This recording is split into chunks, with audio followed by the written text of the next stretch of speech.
കൂടുതൽ ചേരുവകളൊന്നുമില്ലാതെ എളുപ്പത്തിലൊരു മീൻകറി തയ്യാറാക്കിയെടുത്താലോ. ഇതിനായി അരക്കഷ്ണം സവാള, അരക്കഷ്ണം തക്കാളി, പച്ചമുളക് എന്നിവ അരിഞ്ഞു വെച്ചിട്ടുണ്ട്. ചൂടായ പാത്രത്തിലേക്ക് അല്പം വെളിച്ചെണ്ണ ചേർത്ത് നൽകുക.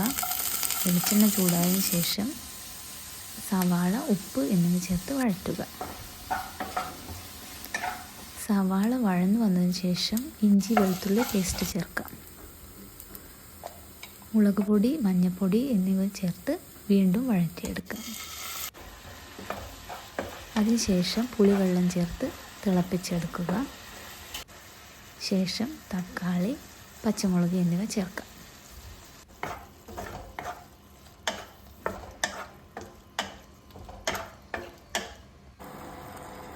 അല്പം ചൂടുവെള്ളം ഒഴിച്ച് തിളപ്പിച്ചതിന് ശേഷം മീൻ കഷ്ണങ്ങൾ ചേർത്ത് നൽകാം. ഞാനിവിടെ ചൂര മീനാണ് ഉപയോഗിച്ചിട്ടുള്ളത്. 1/2 കിലോയോളം മീൻ ഉപയോഗിച്ചിട്ടുണ്ട്.